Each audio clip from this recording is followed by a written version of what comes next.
Hello, welcome to Lemon Studios, where we talk anything and everything in entertainment. I'm, of course, Lemon himself, and that was Crash that you just saw.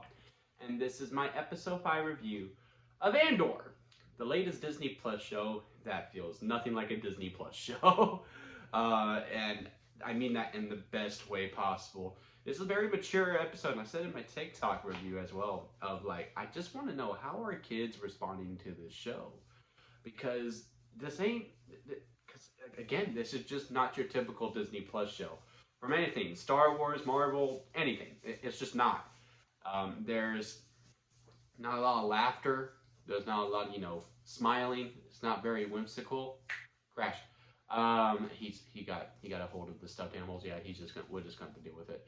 And it's just very mature, and there's not a lot of bang, boom, pow, boom. There's a lot of conversations, and it's just these actors just acting off of each other, having conversations. It's almost theater esque, really, in a lot of ways, and I absolutely love it. Like, it's almost a culture shock because while I was watching, I was like, why isn't no one smiling?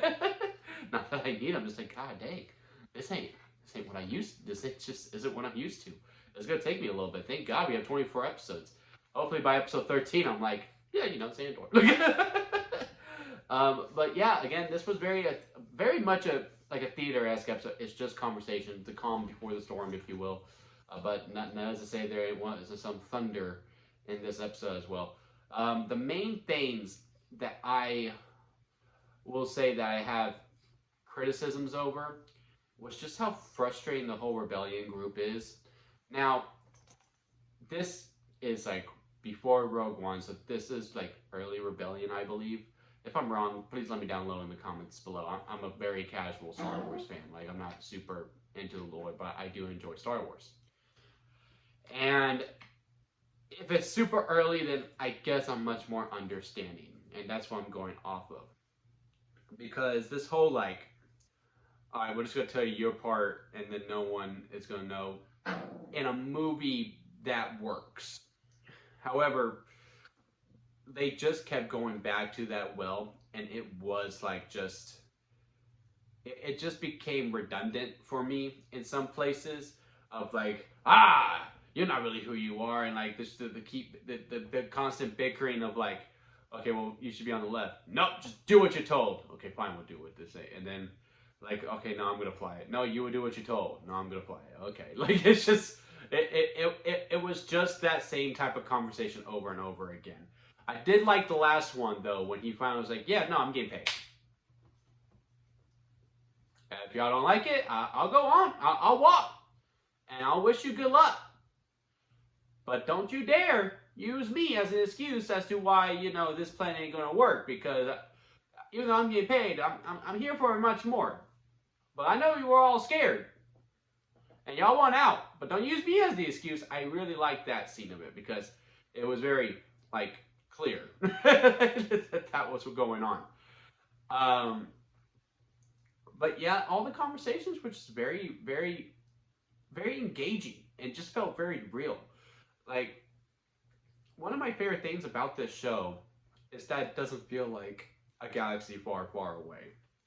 This feels like a distant future that's not really out of our reach of how it looks. Because, again, now I'm sure once we get to the actual stuff, yeah, it's going to feel like a galaxy far, far away. But I'm just glad this feels so different. We're not seeing anyone from any of the 9 movies that we have gotten. Because, even, as much as I love Mandalorian, because they're like, all right, now let's bring in Luke Skywalker. Okay, there's Ahsoka. And, like, the galaxy just feels so small. This feels like an expansion, even though it is such a small show. Like, it's very contained. But yet, I feel like the galaxy has gotten bigger. Like, knowing these smaller Imperial groups as well. And just everything the show is doing is absolutely phenomenal to me. And I'm absolutely loving it. And I'm learning these characters. Again, the only real criticism I have, but it's very minor criticism because I think I was supposed to be frustrated.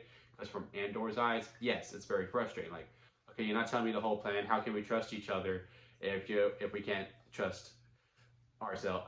Like, if we can't trust each other, how do we expect this plan to work? And then and just the constant back and forth between him and that one guy. And I'm glad they made up. And I think we're actually going to get a nice little friendship there towards as the season progresses. And I am worried that he ain't gonna make it. He's gonna sacrifice himself to save Andor, whether it's this plan or upcoming plan later.